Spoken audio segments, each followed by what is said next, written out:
Amigos y amigas del Nuevo El Salvador, hoy vamos a hablar de un caso que creo que merece la pena que ustedes conozcan a detalle. Hoy vamos a analizar uno de esos casos que hacen ruido en las redes sociales y ustedes preguntan. El caso de la abogada Ivania Cruz y su esposo Rudy Joya, de esa organización UNIDEC, y la famosa narrativa de que aquí hay persecución política. Pero no vamos a andar repitiendo eslogan. Hoy, fíjese bien, vamos a ver documentos judiciales que han aparecido en las redes sociales, declaraciones del dueño del terreno y lo que la propia Ivania Cruz ha dicho en entrevistas. Porque una cosa es lo que se dice en las redes sociales y otra cosa muy distinta es lo que dicen los documentos de la justicia. Y les voy a dejar clarito desde el inicio. Aquí existe una orden de captura emitida por un tribunal contra el crimen organizado. Y eso cambia completamente la conversación. Dale like a este video, compártelo, es muy importante para que todos los salvadoreños conozcamos a detalles este caso y no tengamos duda. No olvides suscribirte, que ya estamos a una nada de llegar a los 60,000, porque hoy aquí te vas a dar cuenta de todo. Que comience el video.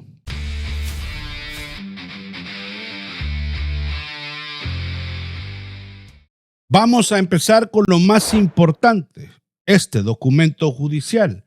Esta orden fue emitida por el Tribunal Quinto contra el Crimen Organizado de San Salvador. El tribunal ordena la captura de Ivania Berenice Cruz, Rudy Mauricio Joya Rivera. ¿Y por qué? Según el documento judicial, por dos delitos provisionales: agrupaciones ilícitas, comercialización irregular de parcelas o lotificaciones. ¿Ve qué bonito? Sí, el caso no es por opiniones de youtubers o en X, Facebook. No, el caso está relacionado a un conflicto por terrenos. Además, el tribunal declara a los imputados en rebeldía, lo que significa que no se presentaron ante el proceso judicial. Por eso se ordena la captura. Traducción al español, así pues, de la calle. No es que alguien se despertó un día diciendo metamos preso a alguien, que Nayib dijo, metámoslos. No, para nada. Pero bueno, ahora hablemos de quiénes son estas personas. Ivania Cruz y su esposo Rudy Joya. Sí, ambos aparecen en el registro de abogados activos.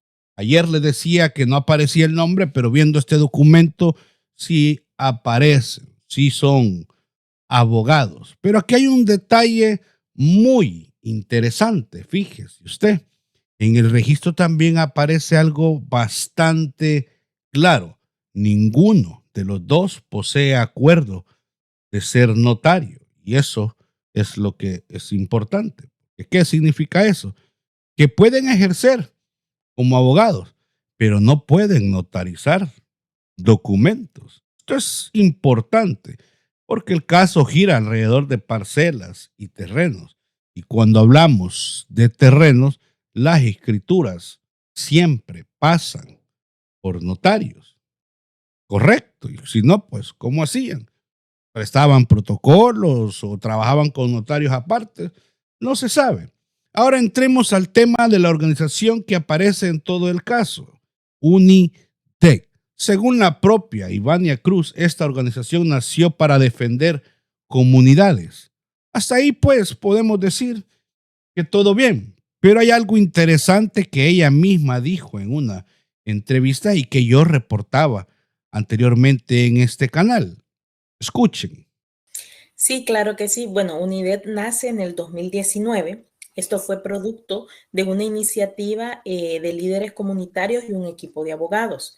su sigla, ¿verdad? Que es la Unidad de Defensa de Derechos Humanos y Comunitarios, precisamente nace en aquella coyuntura donde por las propuestas de Bukele y todo el tema que llega a la presidencia, estaba dando a conocer un tipo de proyecto habitacional, proyectos turísticos, lo cual podría traer una opción de desalojos a comunidades. Entonces, viendo esa situación, se organizaron y nos pidieron que como equipo nosotros integráramos. En un primer momento teniendo la iniciativa, cuando todavía existía un poquito de institucionalidad, de inscribirlo como una ONG y registrarlo. Pero precisamente en el 2021, si recordamos, allanaron a 7 ONGs. En un inicio solamente logramos la inscripción de la marca, del nombre, del lema, pero cuando ya se da esa coyuntura, pues no, ellos prefieren, como una asamblea de 12 personas, bajar un poco el perfil y no dar la inscripción en ese momento. Y así es que UNIDED comienza a llevar casos emblemáticos, vea, con mucho peso sobre el país. Eso nos pone en una coyuntura, pues, obviamente de alto perfil, y ante esa situación, pues obviamente dijimos, ¿para qué vamos a inscribir a UNIDED si al final va a pasar por el Ministerio de Gobernación, donde nos van a poner trabas porque nosotros estamos atacando al mismo gobierno, correcto? Entonces, ante tanta situación de esa, nosotros dijimos, vamos a trabajar de esta forma, teniendo apoyo de otras organizaciones donde nos brindaron su espacio de forma gratuita y donde también otra organización que tenía un convenio con universidades, los estudiantes iban a hacer sus prácticas, ¿verdad? Estudiantes de licenciatura en ciencias jurídicas que recursos humanos teníamos para trabajar. Entonces, no había problema porque nos estaban apoyando de esa forma. Ahí lo escucharon. Según sus propias palabras, la organización no fue registrada como ONG. ONG fachada, como ya es costumbre que pasa con este tipo de gente. Pero decidieron no hacerlo. Y ella misma explicó por qué. Porque según dijo, temían que el gobierno les pusiera obstáculos. Eso significa que UNIDEC no tenía personería jurídica formal.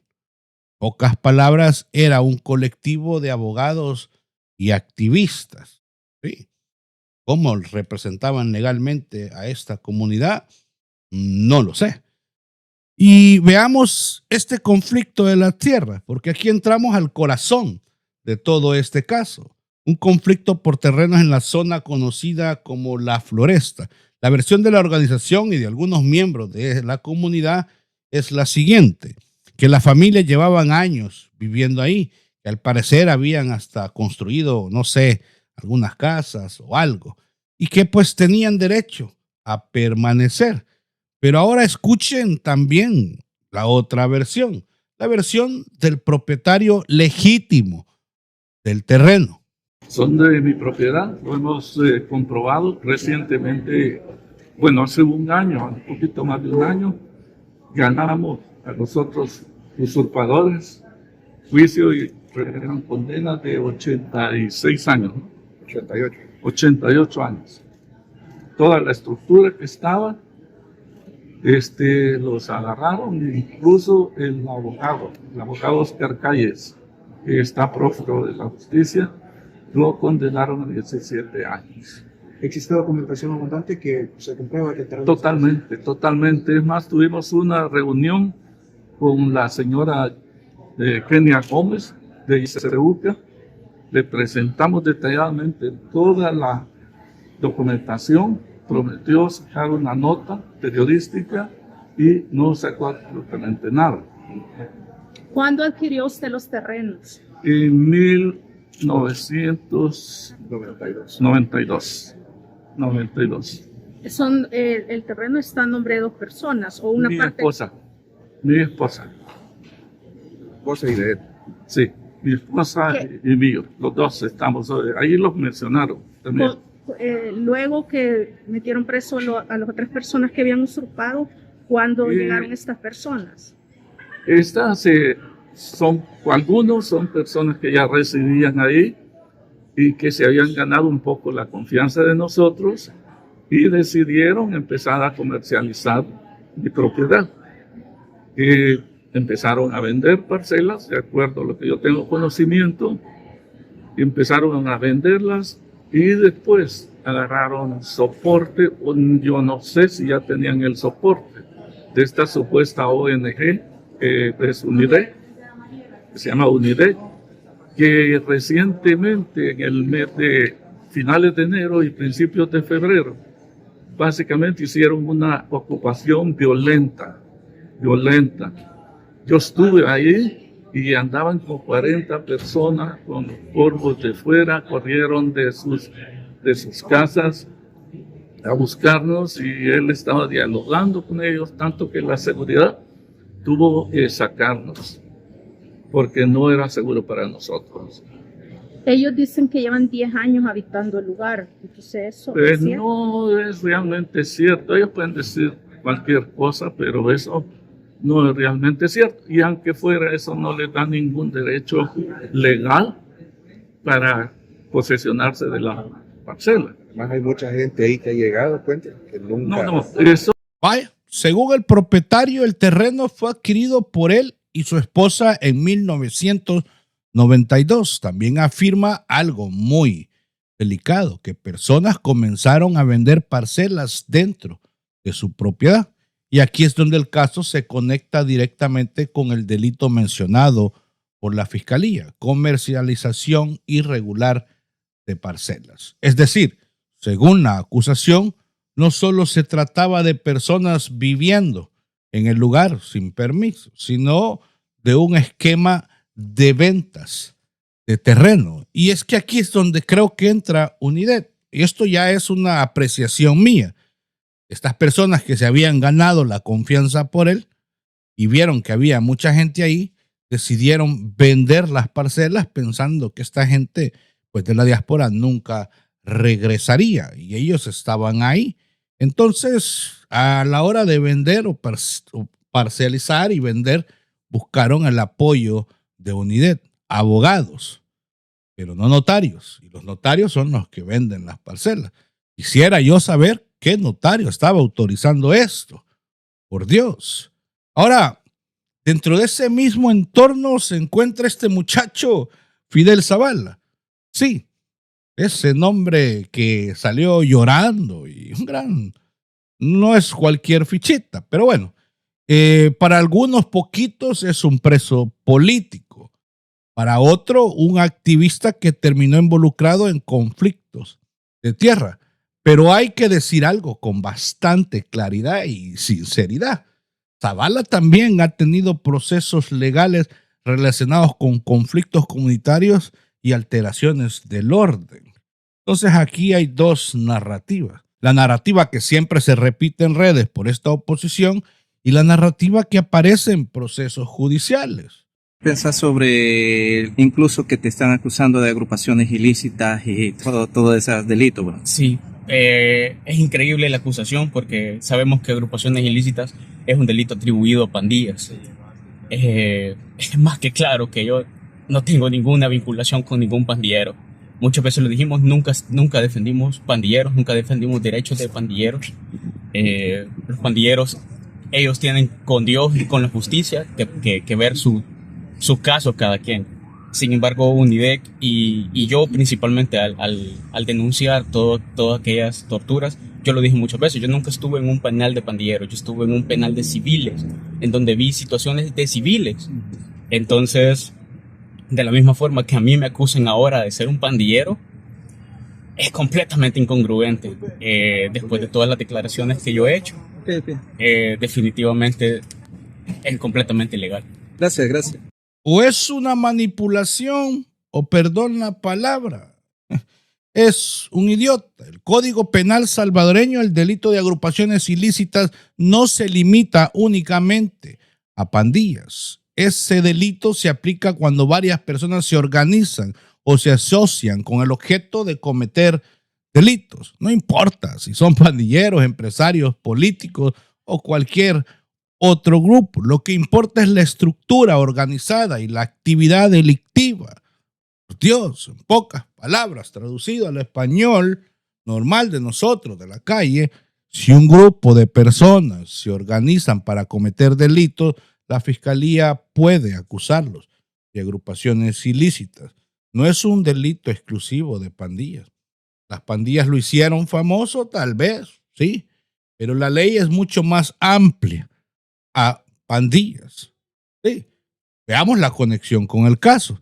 En este caso específico, la Fiscalía sostiene que existía una estructura organizada relacionada con la comercialización irregular de parcelas. Por esta razón aparece el delito de agrupaciones ilícitas en proceso. Eso no significa automáticamente culpabilidad, un juez lo decide, pero sí explica por qué aparece ese delito en la acusación. Simple, si es que no hay que tener tanta inteligencia. Por eso es importante entender bien los términos legales, porque cuando alguien dice que agrupaciones ilícitas solo se aplica para pandillas, simplemente no es correcto desde el punto de vista jurídico normal de todos. Pues, como les digo, o trata de manipularnos, simplemente es un idiota. Al final de todo este caso hay algo que debemos tener bastante claro. En redes sociales se pueden construir muchas narrativas. Se puede decir todo que es persecución política. Se puede repetir una historia 1000 veces hasta que algunas personas tal vez empiecen a dudar o lo crean. Pero una narrativa no cambia una cosa fundamental: los documentos judiciales. Aquí existe una denuncia de un propietario que afirma que su terreno fue ocupado, declaraciones donde se habla de venta de parcelas dentro de esa propiedad y una orden de captura emitida por un tribunal contra el crimen organizado. Eso no lo inventé yo, pues, ni X, ni YouTube. Esto es un proceso judicial, no cualquier cosa. Y ahora será la justicia la que determine quién tiene la razón, aunque ya muchos la sabemos porque no tienen valor de regresar, ¿verdad? Pero lo que sí es importante es que como ciudadanos sepamos distinguir entre una consigna política y un caso que está siendo investigado por la ley. Porque cuando mezclamos todo, cuando todo lo convertimos en política, entonces dejamos de buscar la verdad. Eso es lo más importante, la verdad, la justicia. Aquí siempre vamos a hablar con la verdad, con documentos oficiales. No les voy a inventar narrativas. Eso es lo que sucede, eso es lo que está pasando. Les puse las dos caras de la moneda. Al final, yo considero que acá persecución política no hay. Tú déjalo acá en los comentarios. ¿Qué opinas? No olvides dejar tu like, compartirlo. Muchos deben de conocer la realidad. Suscríbete, sé parte de los 60,000. Nos vemos hasta la próxima. Adiós.